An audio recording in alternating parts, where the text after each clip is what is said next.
Welcome to Writer Syndrome, podcast about writing from start to finish. This episode's topic, write what you know. What the hell do you know?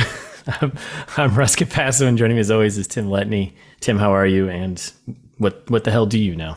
Russ, I don't know much, but I know I love you. Oh, thanks, bud. Yeah, That's man. it. That's our episode. I know I'm happy to be here.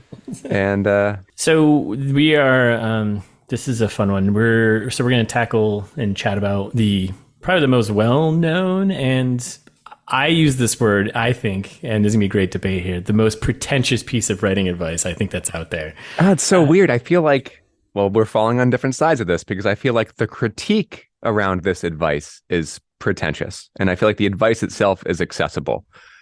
So I feel like there's some gatekeeping going on. All right. So, I mean, I've seen it grouped together with like, it's another cliche saying about writing, like, you know, there's a novel in everyone, right? So why don't we start with, we both did some looking up, like, I'm sure maybe there's some historian out there that knows who's actually said this. I don't think anybody said it. I think that's from what I looked into just to, see where the quote came from.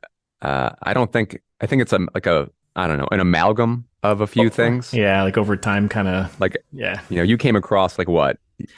Some baloney thing about Twain, but I don't think Twain ever said it. I keep seeing it attributed to Mark Twain, but it's not verified. But then I keep seeing like, those lists of like, writing quotes from Mark Twain, and it keeps falling under him.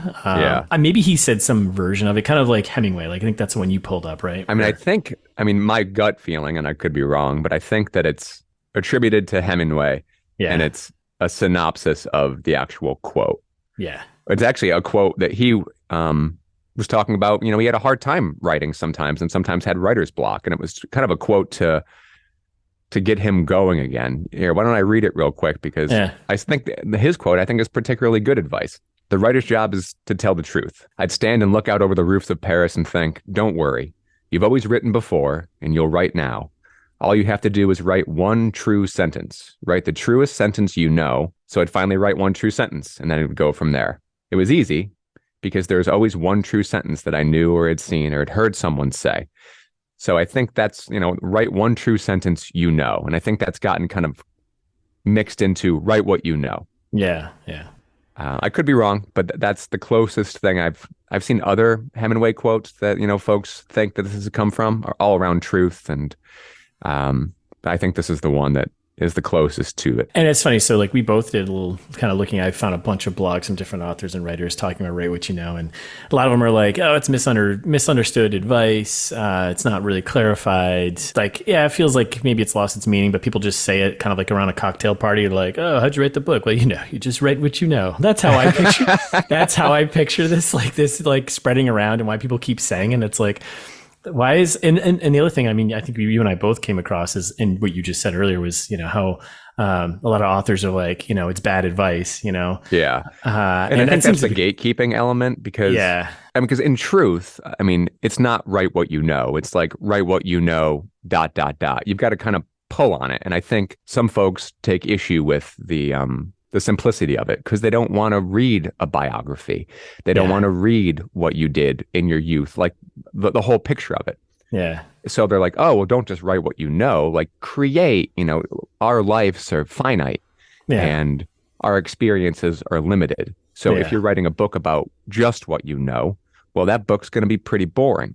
Yeah. So write about more than you know, but it's still like, personally, that feels like it's really gatekeeping to me. It does feel like the write what you don't know is a little pretentious because it's taking writing away from everyone. And I do feel like it should be for everyone, but you feel like the write what you know is in and of itself pretentious. I think it's all pretentious, but I mean, why don't we break it down? So like, what does it mean for you and how have you applied it to your story?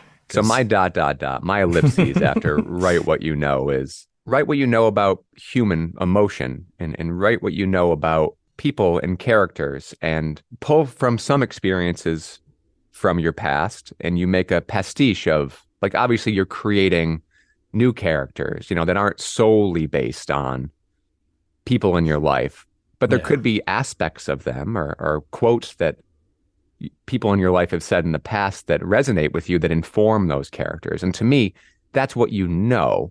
I'm Yeah. not going to make a complete copy of my baseball coach, but maybe he'd said something that really inspired me when I was 7, and that informs a character who isn't a baseball coach, who maybe is a punk rocker or Yep. whatever. I mean, speaking primarily like about the book that I'm writing, I'm totally writing what I know, but I am not like any of the characters. Yeah. Really. I mean, I think there are aspects of me in each of them. And I do think it's limiting, right? I obviously don't want to write just what I know about my own experience. And I Yep. want to take a risk and try to imagine and empathize what it's like to be someone else and different types of characters coming from Yeah. different backgrounds and ethnicities, genders. Yeah. But I do say that the moment, like what I know in my experience informs those characters, even though they're Yeah. doing things I've never necessarily done. So that's for me, it seems like really good advice. I think you should write what you know, or at least you shouldn't write just what you know, but you should. It's with a caveat. Yeah, right? there's a caveat. Yeah, Caveat? Caviar? Caviar. a Caviar. caviar. Caviar. Talk about pretension. Yeah, Can't even caveat. say caveat. There's a caveat. There's there. a caveat here. How about you? So that's my experience, but Oh. I feel like you.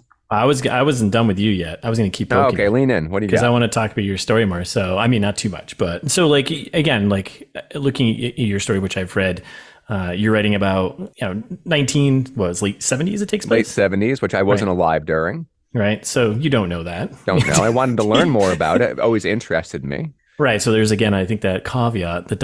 of like The doing caviar. the caviar of doing some research, understanding that time. Right. And I think that's kind of plays into like, write what you know, but what you don't know is go explore those things, learn about them. Right. Yeah, flesh the out other your thing- world and make it interesting, I think. Yeah, and I think there's another thing here, like a parallel I'm going to try and make here, and you can tell me if I'm right or wrong. So, like, but your story is basically about kind of, something that a plague or a zombie kind of mass that takes over. Is that too much? Yeah. There's like an apocalyptic event. There's infection on the table. It's like a very common setup for, I think, a horror book. Right. Now, you and I have never experienced that, but we have experienced, global, Sure. pandemic Good situations. point. So, like, I think like sci-fi and horror and stuff like this, sometimes there are analogies or metaphors or whatever. They're that parallel to something that maybe the world has gone through, but exaggerated. Sure. And I think that's where you get like a lot of your zombie stories. There's always something else that's there. So it's like, yeah, I'm not writing that I know about zombies, or I'm not writing about this thing that's happening because, like, I don't know, maybe zombies can happen. I don't know, but it's more of like, well, I'm writing about those feelings and emotions I've gone through, like through dealing with a pandemic, which I feel like would be the same thing as this. So Yeah. No, I think it's that's- true. I wouldn't necessarily consider it I mean, there's parallels to the pandemic, but I started writing it beforehand. yeah, If we're going back to like writing what you know, I know horror and I've read a lot of genre fiction. So, Yeah. I mean, I've got this really large toolbox to kind of pull from, obviously, and Yeah. hopefully to iterate and make it my own. But this genre is something that I feel like I know yeah, well. I want to say one more thing about the perceived like the conflict around the write what you know, and I think in academic circles coming up like as an English major ×2 there. There's always this, I think, when you're often, assigned a book and then you have to write a paper about this book, right? Pull quotes. And there's different camps, and there's sometimes camps where people want to look into the biography of the author and look at their fiction as a lens to see the author's life.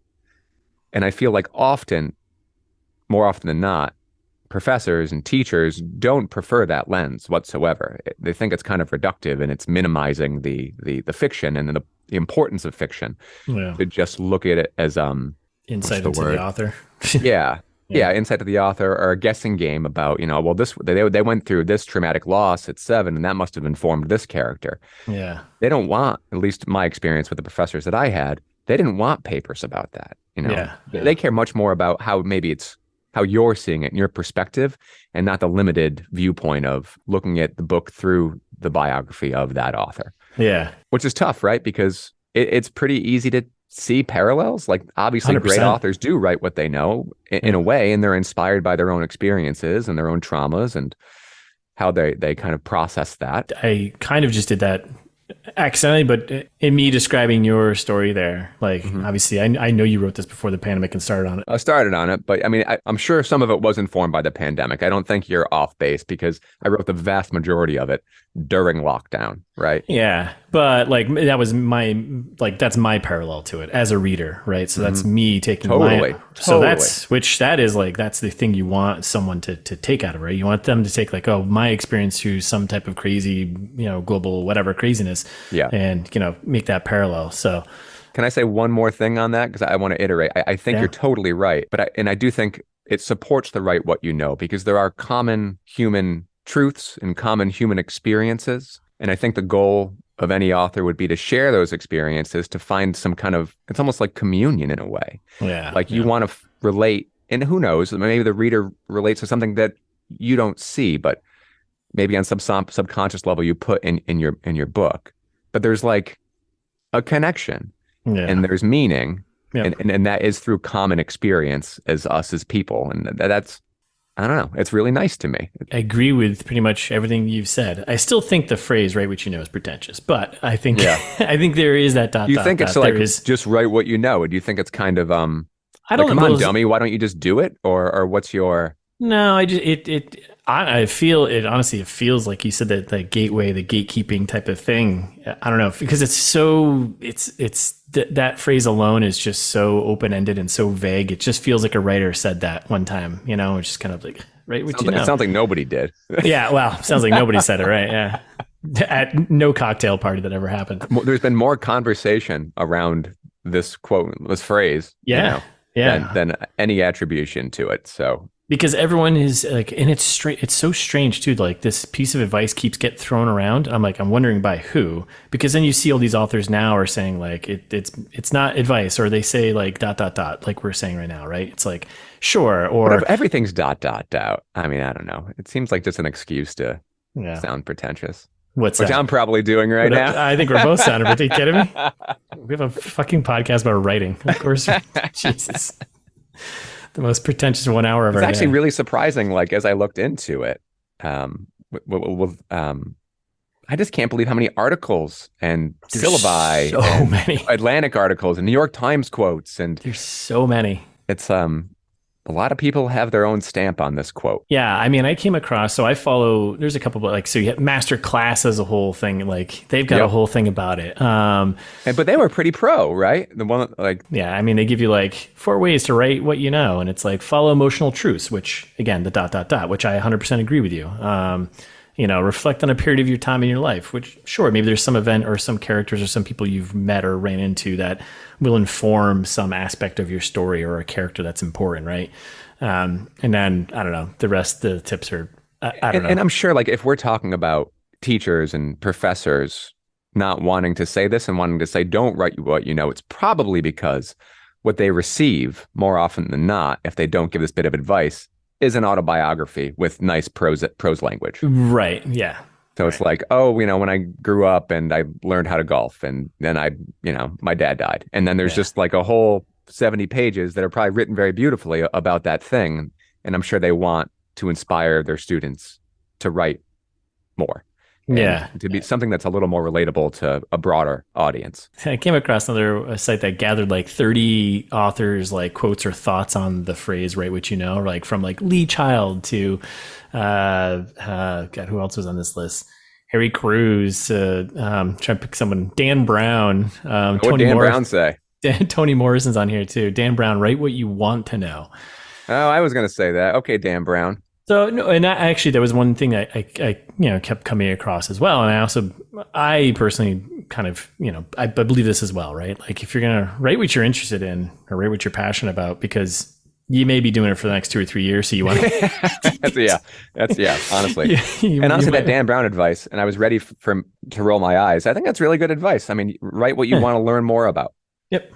Something that's going to interest you. What Toni Morrison say? You don't know anything. That's kind of nice. No, so her quote here is, I may be wrong about this, but it seems as though so much fiction, particularly that by younger people, is very much about themselves, love and death and stuff. But my love, my death, my this, my that. Everybody else is a light character in that play. And she goes on to talk about how when I taught creative writing at Princeton, my students had been told all their lives to write what they knew. I always began the course by saying, don't pay any attention to that. First, because you don't know anything. And second, because I don't want to hear about your true love or your mama or your papa or your friends. So yeah, okay. It's great. So she's like, think of somebody you don't know. What about a Mexican waitress in the Rio Grande who's, can barely speak English or, so forth. She gives more examples that. I think that's really good advice. Yeah, I agree. But I also think that it's still writing what you want to inform your characters with the things you know. Oh, 100%. Yeah. Yes. And I think maybe that's the difference. Because we talked about it a second ago, if it's a teacher, a professor, when Toni Morrison was teaching, she's instructing students who are often submitting autobiographical accounts of their lives. I think that's a bit different, I'd hope, than, a burgeoning writer who knows that they're not going to sit down unless you're going to write an autobiography, knows that if you're going to dip into fiction, that it's got to be about more than just your own experience. Yes. Just to switch this and make it about me. So, I mean, I can say even for my character. Oh, wait, 1 second, Russ. Oh, yeah. What about you? Let's make this about you for a second. Oh, thank you, Tim. I appreciate it. There's two of us in the room.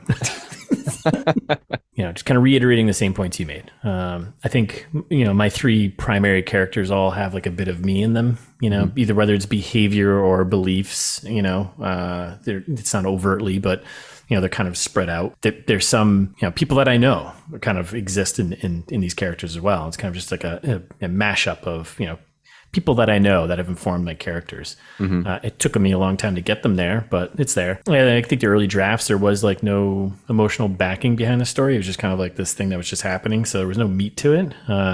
And I kind of, later drafts, I kind of put more of a kind of like a little bit of emotion to it, which I think was helpful. But it was something that I thought about and kind of like a what if situation, in my own life. And I was like, oh, this will kind of give a little more weight and is something I want to kind of explore. So I'm also like on the flip side, mine's a tech thriller, sci-fi, like espionage. I love that stuff. So I was passionate. I'm interested in this stuff. So those topics and like researching and stuff, I don't know very much about like hacking or anything like that or anything about satellites. I do know now, and I took courses on, white hat hacking and stuff like this. So it's like just to get familiar with it. And that's just like the research. And that's the fun part. And I was like, oh, this is fascinating. I'm enjoying this part of it. Actually, I would say some of the best advice, oddly enough, my mom actually gave me the write what you know advice without actually saying write what you know. And she actually gave me a really good example of it, and it was pretty good. So she had read like 2 drafts ago, and she's like, you have these 2 characters who are supposedly best friends since they were young, or since they're for a very long time, right? They're best friends. She's like, that doesn't really come across to me. Well, she's like, you should have more, like their conversations should be have a little more banter, like you have with like your friends. Think about those conversations and like those quick moments you guys have. And I was like, oh, thanks, Mom. You think I'm witty?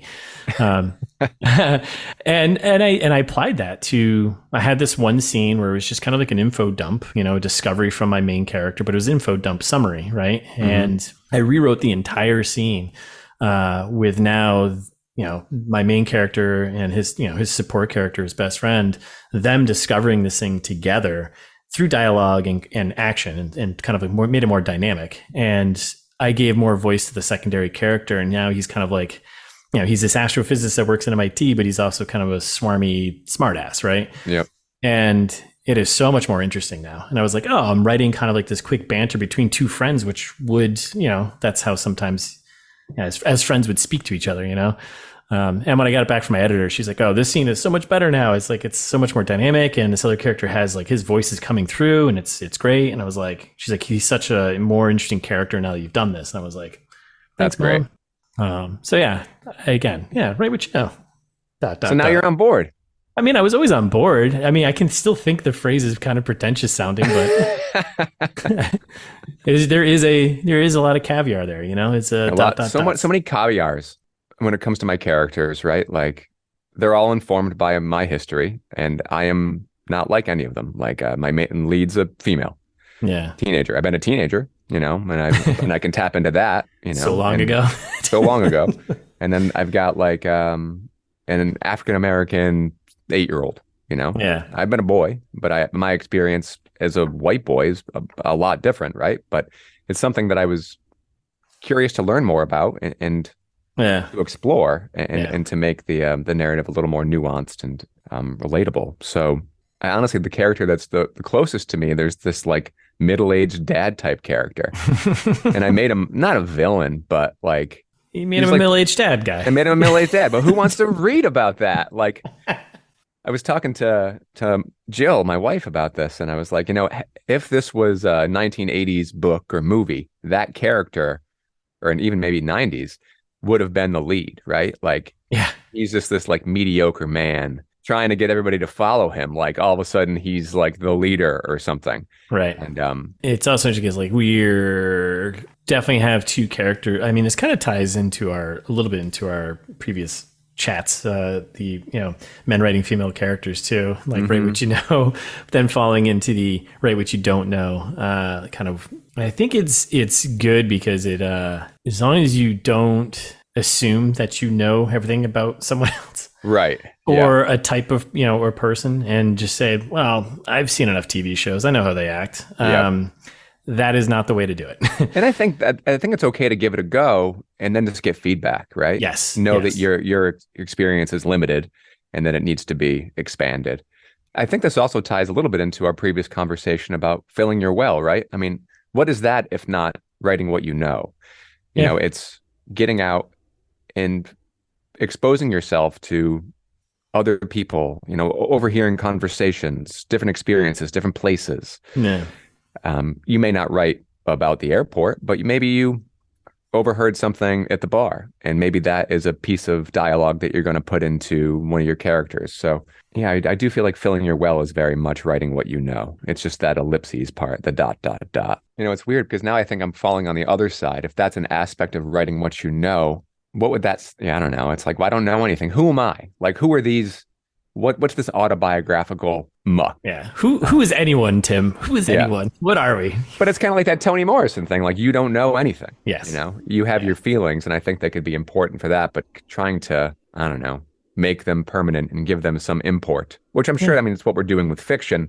Yeah. But, there is this hope, and that the characters will, and the themes in your story will potentially outlive the author. And I'm sure that sounds pretentious, but it does kind of feel like a bid for like symbolic immortality in a way that people could enjoy my words longer than they can enjoy my presence. And that's a hope, I think. My biggest fear for anyone, and even myself, I think early on was, write what you know. And it kind of comes back. I think you're right. It comes back to like that gatekeeping thing where, oh man, what do I know about science fiction? What do I know? And I think that's it is just at face value and kind of taken literally. I think it's bad advice because again, that's why you need the caviar in there, the ... Because then people think, well, what do I want to write a thriller? What do I know about thrillers? I don't know. I've seen a lot of them. I've seen a lot of TV shows. I enjoy watching them. I enjoy reading them. But what do I know? What do I know about how the FBI works or whatever? And I don't I think those there's a line of the stuff that is just research and teachable that you can Google, you can call someone, you can email someone, be like, hey, how does this work? Find someone on Twitter who knows how to, well, maybe not Twitter anymore, but find some expert somewhere who knows how to do something and reach out to them. Most people are willing to talk. So I think that's the other side of the whole write what you know thing and write what you don't know. Yeah. The research aspect is really interesting, right? Write what you want to learn about. There's, like I said, wasn't born in the 70s. I don't have any experience what 1970s Boston was or what the punk scene was. I mean, I had some punk friends, but that was, late 90s. That's a completely different, and that was the suburbs. So there's a venue that I write about. It's one of the set pieces called The Rat. It's the Rathskeller. It's this kind of well-known locally venue, for rock and punk shows in the late 70s.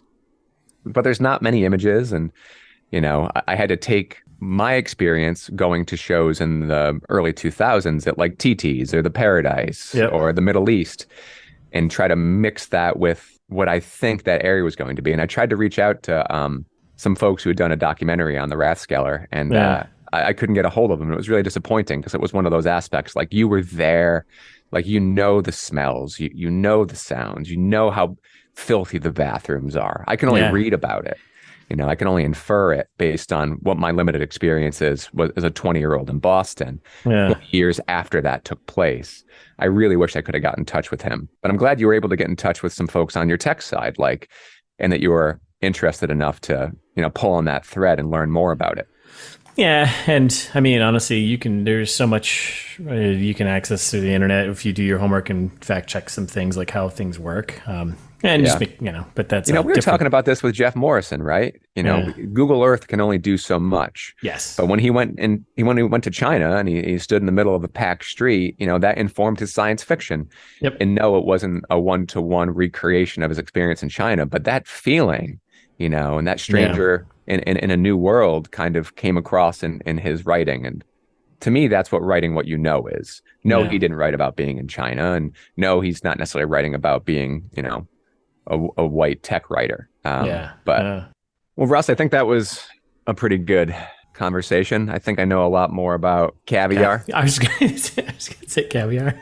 Caveats. Guess what I don't know? You know what I don't know a lot about? Caviar. I've never tasted it. I think I have. Aren't those like the little, is it fish like fish, eggs? Right? Fish eggs or so? You would never have it.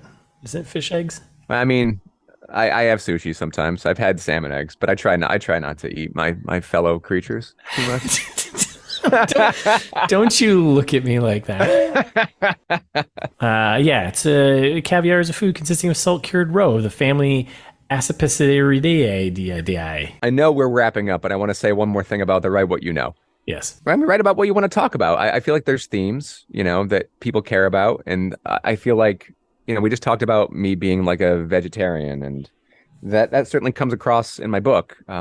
Hopefully it's not horribly on the nose and horribly critical. And that part needs to be kind of reduced, I think. But I guess it's write what you know, but also write about the things you care about. Yeah. Write what you're interested, passionate about. So what else? What about what have you been reading, watching? What's been inspiring you lately, Russ? So because I just sent my manuscript off to the editor for a week, 2 weeks and a half or whatever, I started thinking about book number 2. Yeah, it was Hey, congratulations, by the way, getting through that line edit.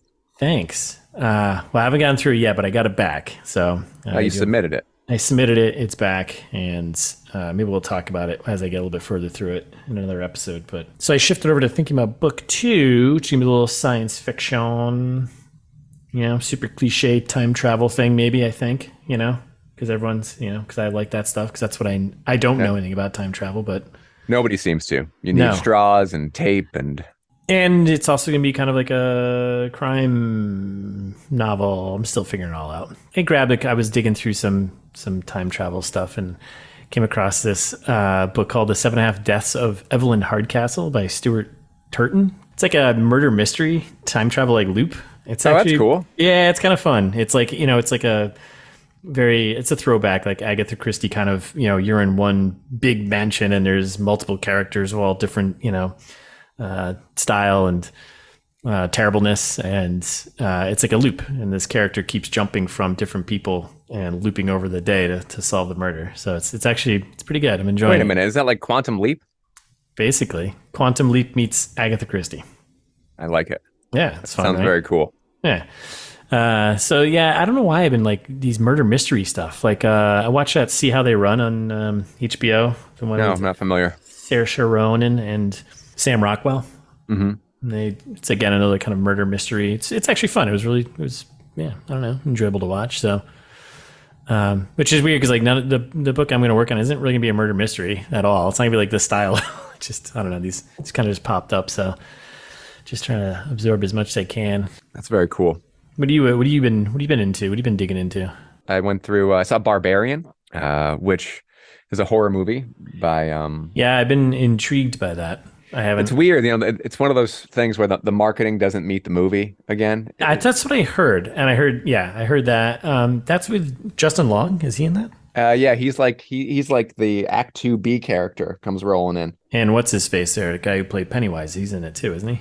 Yep, he's in it too. So I mean, it's weird. They do a good job, kind of in the marketing not giving too much away, which I always appreciate. Yeah. But they also marketed a different movie that was maybe going to feel a little bit more like Hostel or Saw. Yeah. It's not that at all. Interesting. So the other thing that I kind of wish I knew going into it was that the writer-director is from the comedy troupe Whitest Kids You Know. Yeah, you mentioned that to me. I was like, really? And I think if I had watched it through that lens, that comedic lens, I would have given it more of a expected social satire, which I think is what it is. Yeah. And even like the absurdist moments. And it's very intentionally not following form. And Okay. I think it's honestly in retaliation to some of the beats too. Interesting. And You I said think he wrote and directed? Or he wrote and directed it. Yeah, okay. He says that it's his first movie, but it's not. Because his first movie was a very cringy movie called Miss March, which he co-directed with one of the other folks from Whitest Kids You Know, who's since passed. But yeah, I mean, I certainly recommend it. It's interesting. I mean, Jill and I sat down and watched it and like kind of deconstructed it afterwards. So it's certainly a conversation piece.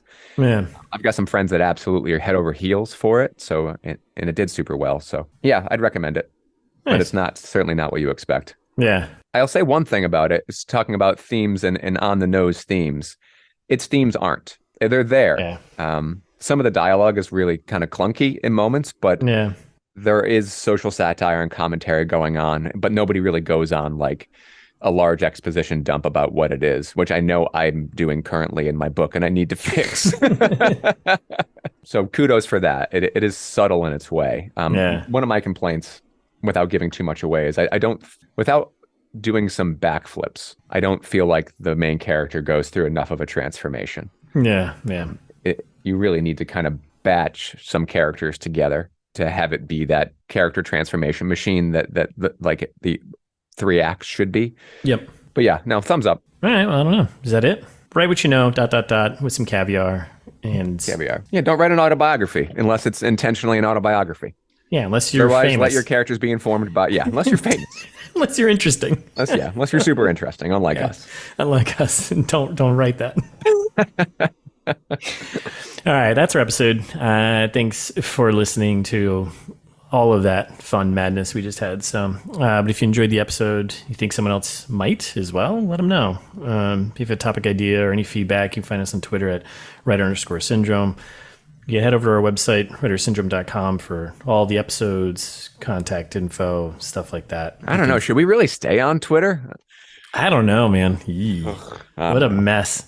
What a dumpster fire inside of a dumpster fire. That's can you put like a big dumpster fire inside of a bigger dumpster? I don't even know. Okay, so yeah, I think join us next. I don't think you should join us next episode where we're going to be talking about the copy line edit process. Yeah, I mean, since you're going through it, I think it'll be a lot of me asking you a lot of questions, and once again, you doing things first so they're easier for me later. Oh my God. I love it. I love this thing. It's like having an older brother who's younger than me. Advice from us, right? Which caviar, and take advantage of your friends. Take advantage of your friends. Ride their coattails. Into the sunset. Into the sunset. So, until then, keep writing.